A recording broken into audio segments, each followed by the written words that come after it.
The moving truck pulled away, leaving Jasmine standing in front of her new home with boxes stacked on the driveway. She took a deep breath and smiled. After working double shifts for 3 years and saving every penny she could, this moment finally arrived. Her own place, a cute townhouse with a small yard in Meadowbrook Hills, one of those neighborhoods where everything looked picture perfect. She wiped the sweat from her forehead and grabbed the first box. It was heavier than she remembered. That's when she heard footsteps behind her. "Excuse me, are you the new owner of Unit 47? Jasmine turned around to see a man in his 50s walking toward her. He wore khaki pants and a polo shirt that looked freshly ironed. In his hand was a clipboard, and his face had that look people get when they're about to tell you something you won't like. "Yes, that's me. Just moved in today," Jasmine said, extending her hand. "I'm Jasmine." The man barely glanced at her hand. He was too busy looking at her driveway, her car, and the boxes scattered around. "I'm Richard, HOA president. We need to discuss several issues." Jasmine blinked. "Issues? I just got here 20 minutes ago." Richard clicked his pen and started writing on his clipboard. "Your welcome mat is burgundy. According to Section 12 of our community guidelines, only earth tones are permitted. That's beige, tan, or brown. You'll need to replace it." Jasmine looked down at her welcome mat. It was a simple mat with the word welcome on it. She'd bought it because it seemed friendly. "Oh, I didn't know. I can get a different one." "And your car," Richard continued, not looking up from his clipboard. "It's parked 3 inches over the designated parking space line. All vehicles must be completely within the marked boundaries." She glanced at her car. Sure enough, the front tire was slightly over the line. Maybe 3 inches, maybe 2. It was hard to tell. "I'll move it right now," she said, trying to keep her voice pleasant. "The moving truck is also blocking the view of our community fountain from the main entrance. That's a violation of our aesthetic standards. I'll need you to have them reposition immediately." Jasmine felt her patience starting to wear thin. The moving truck was scheduled to leave in 30 minutes anyway. But she reminded herself that this man was just doing his job. Every neighborhood had rules, right? "The truck will be gone soon. They're almost finished unloading." Richard finally looked at her directly. His eyes were cold, and there was something in his expression that made her uncomfortable. "Miss Carter, let me be clear. Meadowbrook Hills has standards. High standards. We've worked very hard to maintain the quality and appearance of this community. Everyone must follow the same rules. No exceptions." He paused, then added, "We need to make sure you understand how things work around here." The way he said, "you understand," made Jasmine's jaw tighten. She'd heard that tone before. The condescending voice that treated her like she couldn't possibly know how to behave in a nice neighborhood, like she didn't belong. But Jasmine had learned a long time ago that reactions only made situations worse. She was a guidance counselor at Roosevelt Middle School. Every day she dealt with conflicts between students, angry parents, and difficult situations. She knew how to stay calm. "I understand completely," she said, her voice steady. "Thank you for explaining the rules." Richard handed her 3 printed sheets of paper. "Here are the community guidelines. I suggest you read them thoroughly. I'll be checking back in a few days to ensure compliance." He turned and walked away without another word, his clipboard tucked under his arm like a weapon. Jasmine stood there holding the papers, feeling the excitement of her new home fade just a little. She shook her head and carried a box inside. The house was beautiful. Hardwood floors, big windows that let in plenty of light, and a kitchen with granite countertops. This was worth it. One difficult neighbor wasn't going to ruin this for her. As she unpacked dishes in the kitchen, she thought about her other life. The life Richard knew nothing about. 3 evenings a week and Saturday mornings, Jasmine taught self-defense classes at the Riverside Community Center. She'd been training in karate since she was 19 years old. 15 years of discipline, focus, and hard work had earned her a 3rd-degree black belt.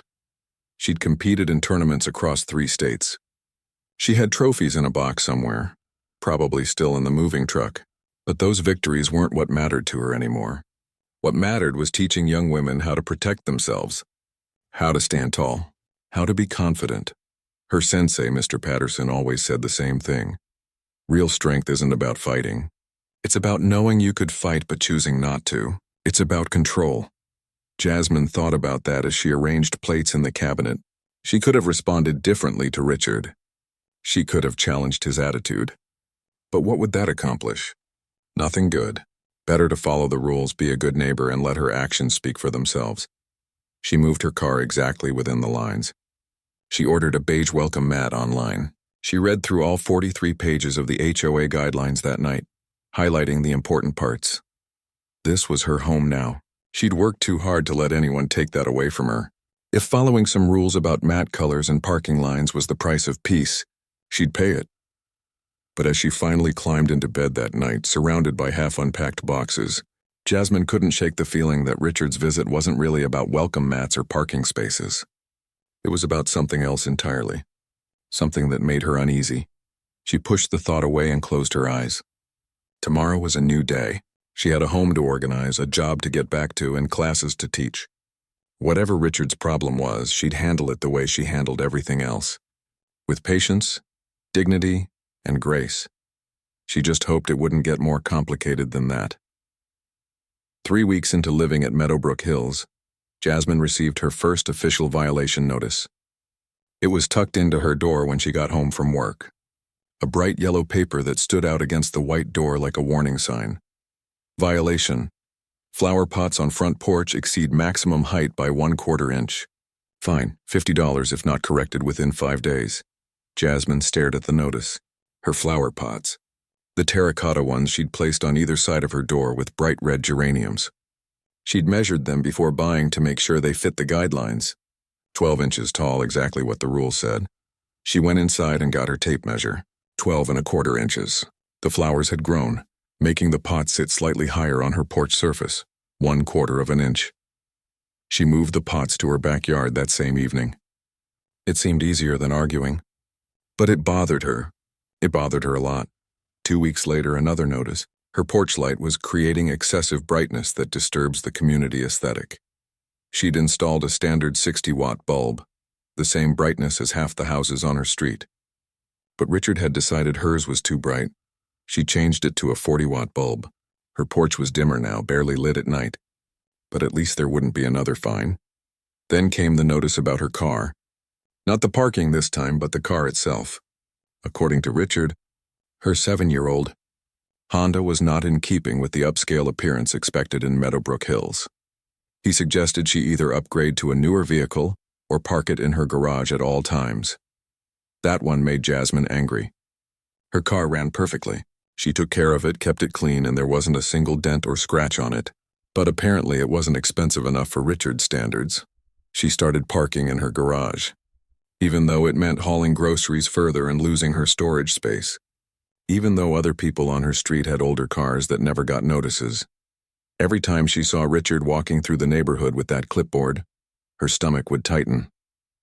He always seemed to be around when she was outside, checking her lawn, examining her mailbox, looking for something, anything to write up.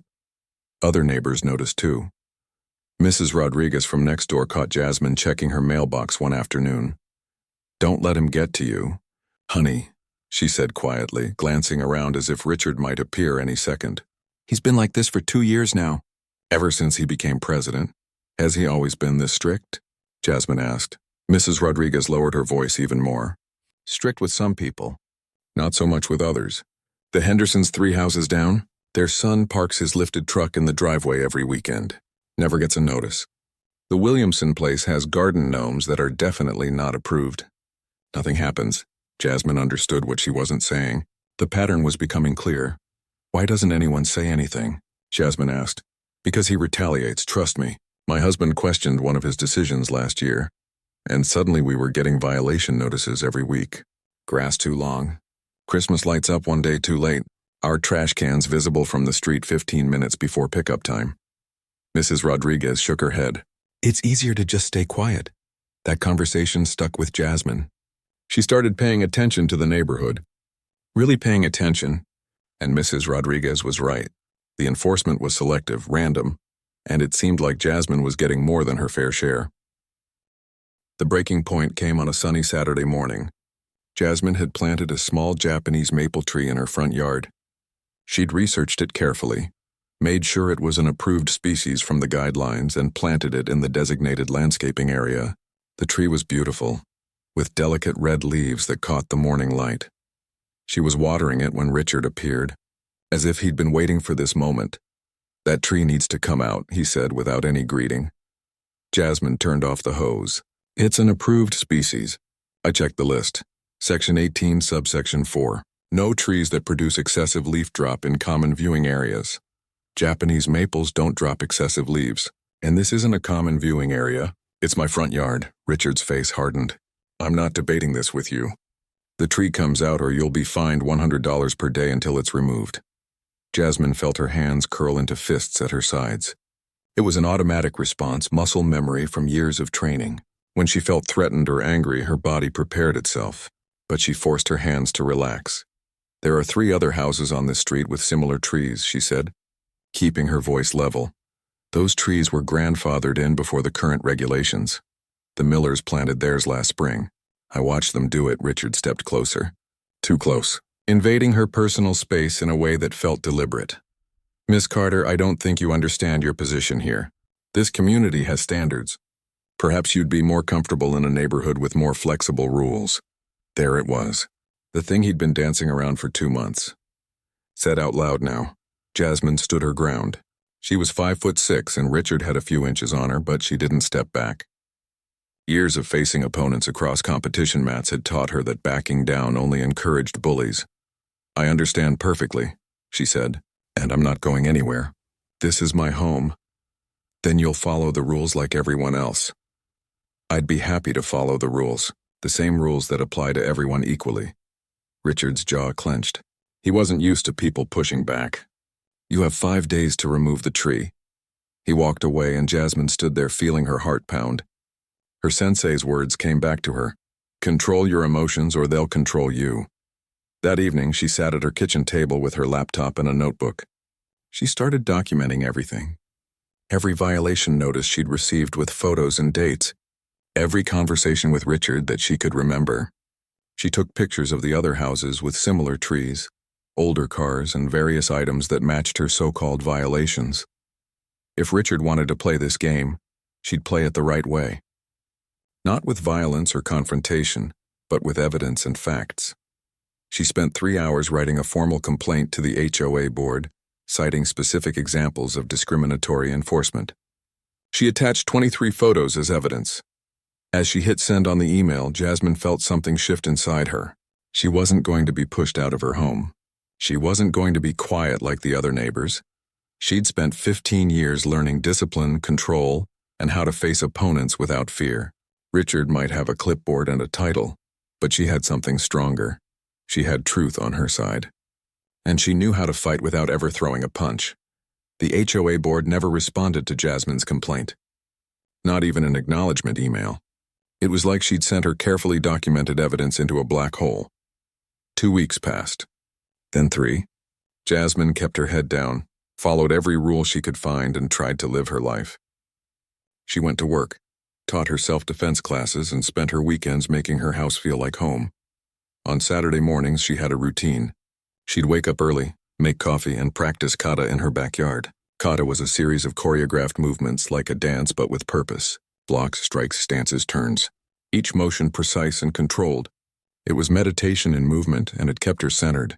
She'd been doing this every Saturday since she moved in. Her backyard was private, surrounded by a 6-foot fence. Nobody could see her unless they deliberately looked over the fence or stood right at the gate. This particular Saturday started like any other. The morning air was cool, the sun just starting to warm the grass. Jasmine moved through her kata slowly at first, focusing on form. Each punch snapped at the end with controlled power. Each block flowed into the next movement seamlessly. She was halfway through her second kata when she heard the gate latch click. Jasmine stopped mid-movement and turned. Richard stood at her back gate with 2 other people she recognized from the neighborhood. Dennis and Patricia Blackwell, both board members. They looked uncomfortable, but they were here anyway. "Miss Carter," Richard said, stepping into her backyard without invitation. "We need to discuss another issue." Jasmine grabbed her towel and wiped her face. Her heart rate was already elevated from training, but now it kicked up another notch for different reasons. "You're on my private property," she said calmly. "You didn't knock. The gate was unlocked, and what we need to discuss can't wait." Richard gestured toward her. "These martial arts displays need to stop immediately." Jasmine blinked. Excuse me? You're disturbing the peace. Multiple neighbors have complained about aggressive activities taking place in your yard. I'm exercising. On my own property. Behind a fence. Patricia spoke up, her voice apologetic. The sounds carry. The yelling and the hitting noises. Jasmine almost laughed. Almost. I'm not yelling. I'm using ki, a breathing technique, and the only thing I'm hitting is air. Richard pulled out his clipboard. Of course he had his clipboard. Community Standards, Section 27.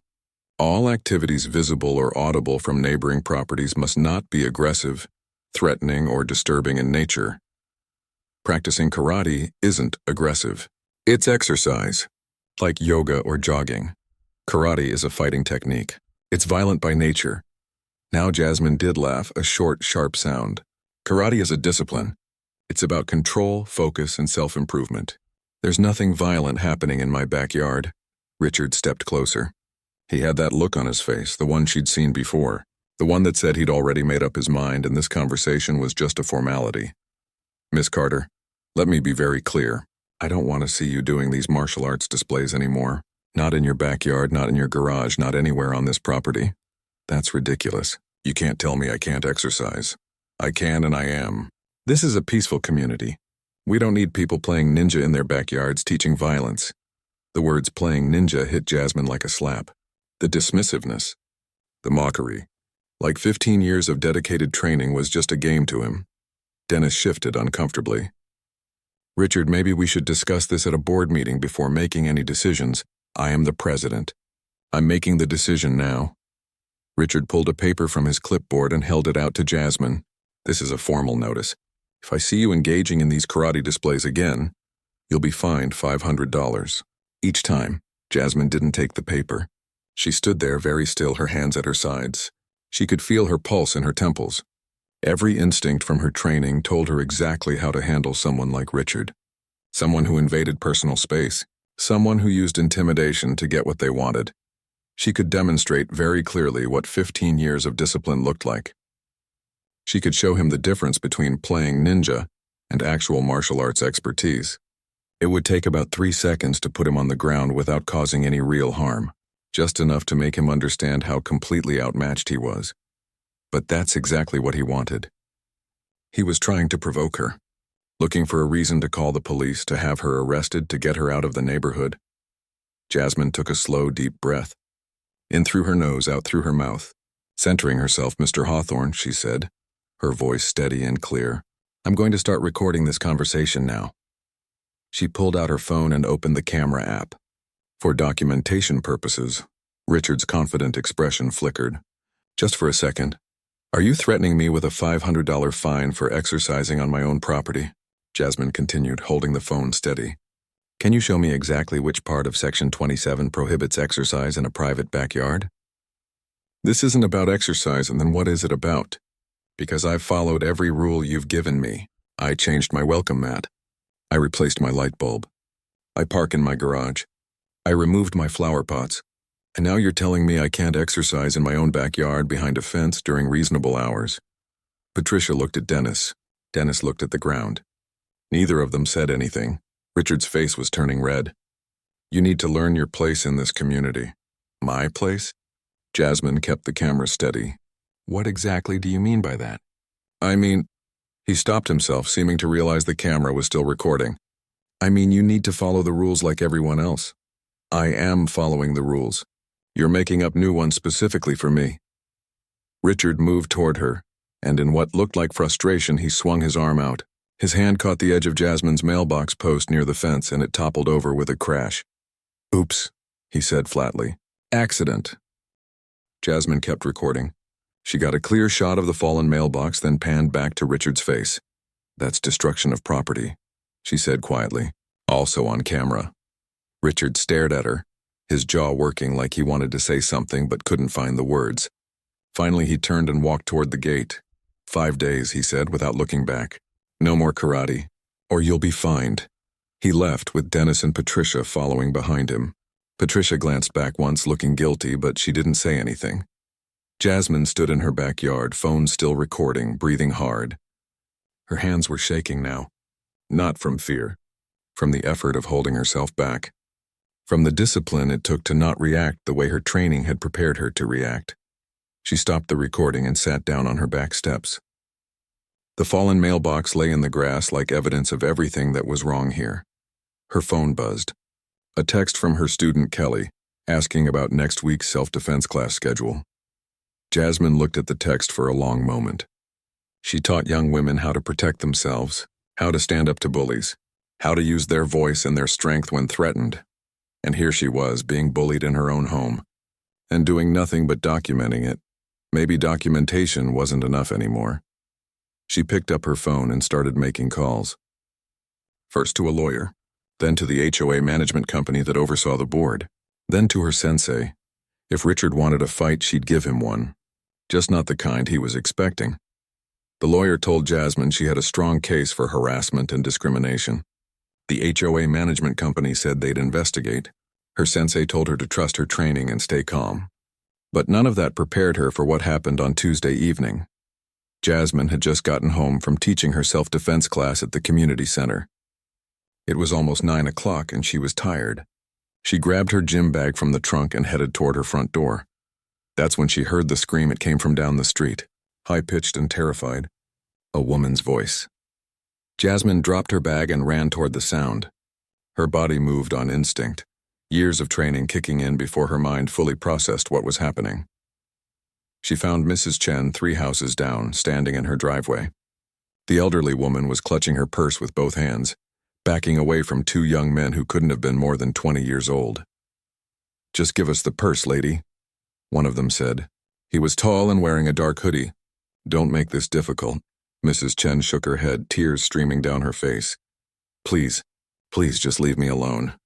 The second guy, shorter but stocky, moved to grab the purse. That's when Mrs. Chen screamed again. "Hey!" Jasmine's voice cut through the night air. Loud, commanding. The voice she used when breaking up fights between students.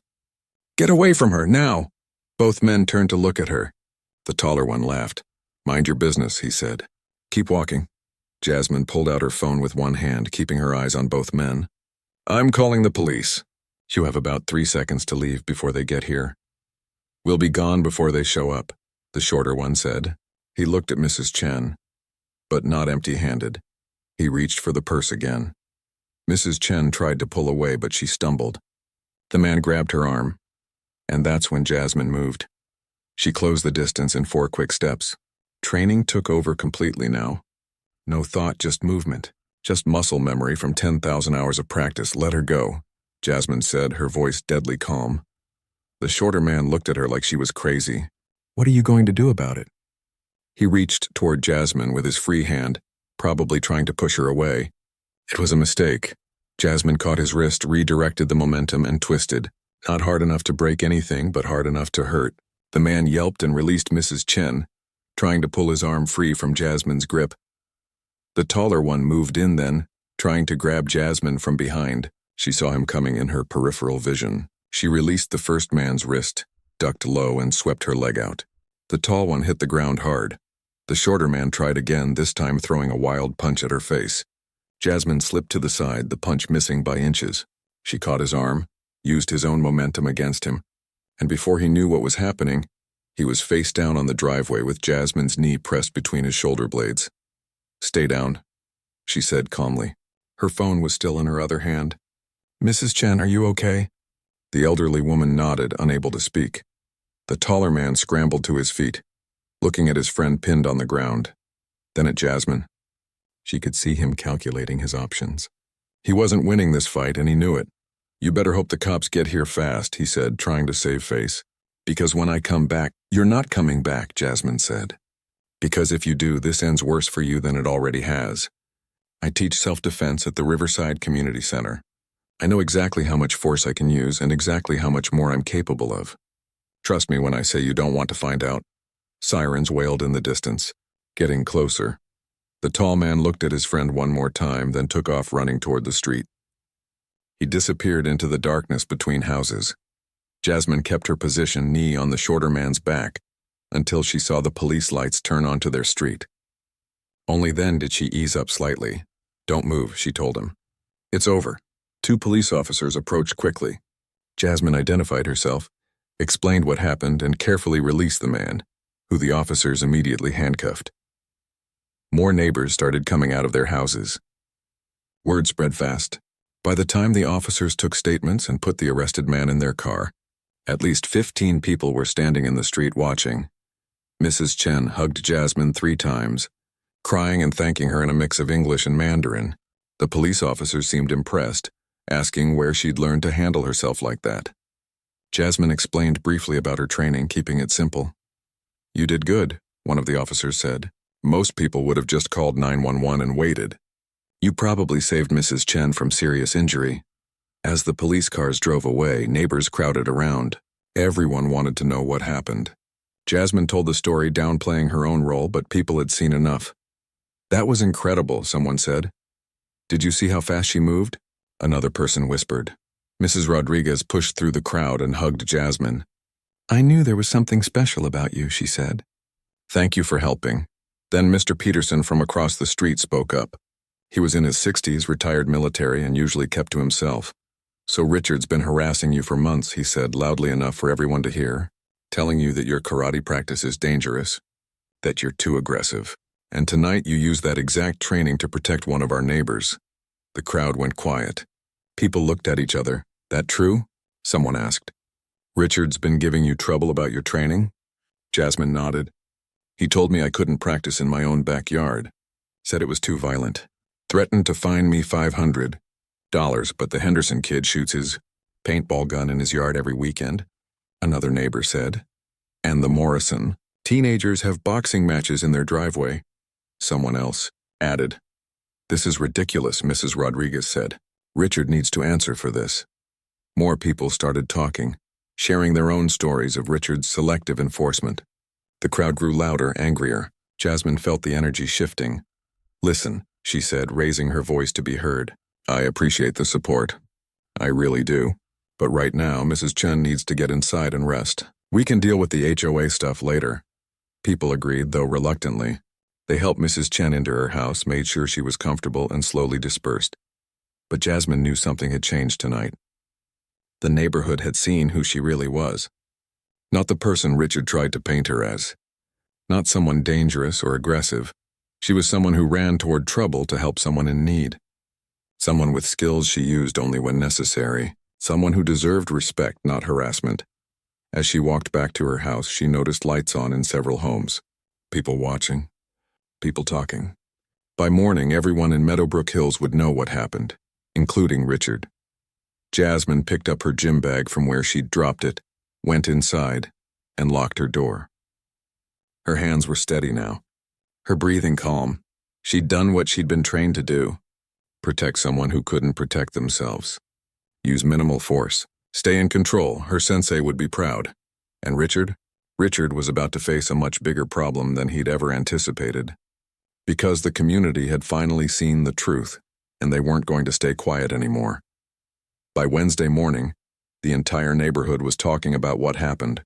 Jasmine's phone buzzed constantly with texts from neighbors she'd barely spoken to before. Everyone wanted to thank her, tell her she was brave, ask if Mrs. Chen was okay. But the most important message came from Dennis Blackwell, one of the board members who'd stood silent in her backyard while Richard threatened her. "Emergency HOA meeting tonight, 7 p.m. Community Center. Please come." Jasmine arrived at 6:55. The parking lot was packed. She'd expected maybe 20 people, the usual crowd for HOA meetings. There had to be 70 cars here. Inside, every seat was filled. People lined the walls. More stood in the back. She'd never seen this many neighbors in one place. Mrs. Chen waved at her from the third row, sitting with her daughter. Mrs. Rodriguez saved her a seat near the front. As Jasmine sat down, people turned to smile at her, nod at her, even applaud. It was overwhelming. Richard sat at the board table up front, his face tight and pale. Dennis and Patricia sat on either side of him, both looking uncomfortable. 2 other board members Jasmine didn't know well completed the table. At exactly 7 o'clock, Dennis called the meeting to order.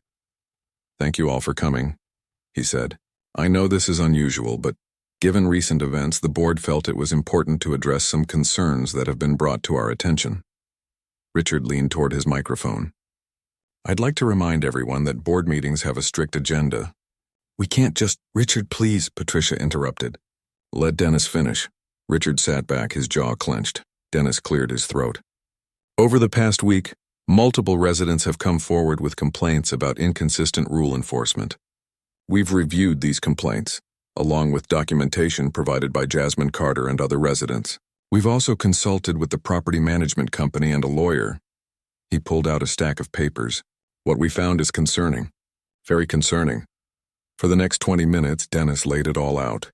Violation notices issued to Jasmine for things that were ignored at other properties. Differences in how rules were applied based on who was breaking them. A pattern of targeted harassment. He showed photos. Side-by-side comparisons of Jasmine's yard and other yards. Her car and other cars. Her decorations and other decorations. The evidence was overwhelming. In addition, Dennis continued, we have video evidence of HOA President Richard Hawthorne entering Miss Carter's private property without permission and deliberately damaging her mailbox. A murmur went through the crowd. People shifted in their seats. Richard stood up. That was an accident. My arm at the video shows otherwise, Patricia said quietly. Richard, please sit down. He didn't sit. This is ridiculous. I've been serving this community for 3 years. I've maintained our property values, kept our standards high. You've been bullying people, Mr. Peterson called out from the audience. And we're done with it. Other voices joined in. People sharing their own stories. The couple who got fined for having their trash cans out 15 minutes early. The family threatened with violations for their daughter's birthday decorations. The man who questioned a fine and then received 3 more citations the following week. Story after story. All the things people had been too afraid to say before. Richard's face grew redder with each testimony. These people are exaggerating. Richard, sit down. This time it was Dennis, his voice firm. You're out of order. Richard finally sat, but he looked like he might explode. Dennis waited for the room to quiet. The board has voted. As of tonight, Richard Hawthorne is removed as HOA president, effective immediately. He will remain on the board as a regular member with no special authority until his term expires in 6 months. The room erupted in applause. Jasmine sat perfectly still, watching Richard's face crumble. Patricia took the microphone next. We're also implementing new rules for the board. All violation notices must be reviewed by at least 2 board members before being issued. All enforcement actions will be documented and made available to residents monthly, and we're forming a review committee to examine past citations and refund any fines that were unjustly applied. More applause. Mrs. Rodriguez squeezed Jasmine's hand. Finally, Patricia said, looking directly at Jasmine, we'd like to apologize. To Jasmine Carter specifically, and to any other residents who felt targeted or unfairly treated. This isn't what our community should be about. We're supposed to be neighbors, not adversaries. After the formal meeting ended, people crowded around Jasmine. They thanked her for speaking up, for documenting everything, for not backing down. But it was Mrs. Chen's daughter who said something that stuck with her. My mother told me you could have hurt those men badly, but you didn't. You used just enough force to stop them, nothing more. That's real strength. That's real discipline, Jasmine smiled. That's what my sensei always taught me. It's not about how hard you can hit. It's about knowing when to hit and when not to. Later, as people started leaving, Dennis approached her. We'd like you to consider joining the board, he said. We need people with integrity. People who stand up for what's right. Jasmine thought about it for a moment, then shook her head. I appreciate it, but I don't think that's for me. I've got my students at the community center. Actually, that's what I wanted to propose, she explained her idea. Free self-defense classes for Meadowbrook Hills residents. Weekly sessions in the community center. Open to everyone, but especially focused on seniors and teenagers. Teaching people how to protect themselves, how to be aware, how to stay safe. After what happened with Mrs. Chen, I think people need this, Jasmine said, and it would be nice to show everyone that martial arts isn't about violence. It's about confidence, discipline, and protecting others. Dennis loved the idea. Patricia loved it. Even the other board members agreed immediately. We'll fund it through the HOA budget, Dennis said. Community safety program. When can you start? Next Saturday, Jasmine said. 10 a.m., everyone's welcome. As she walked to her car that night, Richard caught up with her in the parking lot. She tensed automatically, her body preparing for confrontation. But Richard didn't look angry anymore. He looked tired, defeated. I owe you an apology, he said quietly. A real one. Jasmine waited. I was wrong. About everything. The way I treated you, the things I said, the rules I made up just to make your life difficult. He looked at the ground. There's no excuse for it. I was a bully. And I'm sorry. Jasmine studied his face. She could tell he meant it. She'd seen enough fake apologies from students to know the difference. Thank you for saying that, she said. I accept your apology. Richard nodded and started to walk away, then turned back. For what it's worth, what you did for Mrs. Chen, that was impressive. And brave. You're good for this community. I was too stupid to see it. He left, and Jasmine stood in the parking lot for a moment, processing everything. Saturday morning came quickly. Jasmine set up cones in the community center parking lot, marking out a practice area. She wasn't sure how many people would show up. By 10 a.m., 43 people stood waiting, young and old, men and women. Different backgrounds, different stories, but all part of the same community. Mrs. Chen was there with her daughter. Mrs. Rodriguez brought her teenage granddaughter. Mr. Peterson showed up in gym clothes. Even some people she'd never met before. And in the back, standing quietly with his hands in his pockets, was Richard. Jasmine smiled and called everyone to attention. Welcome to our first self-defense class, she said. Before we start, I want you to understand something important. This isn't about learning to fight. It's about learning to protect yourself and others. It's about confidence, awareness, and control. The goal is never to hurt someone. The goal is to keep yourself and the people you care about safe. She demonstrated a basic defensive stance, showed them how to be aware of their surroundings, taught them simple moves that could get them out of dangerous situations. For 2 hours, the parking lot filled with the sounds of people learning, laughing, supporting each other. Neighbors who'd barely spoken before were now partners, helping each other with techniques. This is what community was supposed to be, Jasmine thought. People looking out for each other. People building each other up instead of tearing each other down. As the class ended and people thanked her, Jasmine looked around at her neighborhood. Her home, the place she'd fought so hard to keep, it had been worth it. Every violation notice, every confrontation, every moment she'd had to control her anger and choose the right path instead of the easy one. She'd stood her ground without throwing a punch. She'd fought back with truth and documentation, and in the end she'd won something better than a victory. She'd won respect. She'd won community, and she'd shown everyone, including herself, that real strength wasn't about power. It was about knowing when to fight, how to fight, and what was worth fighting for.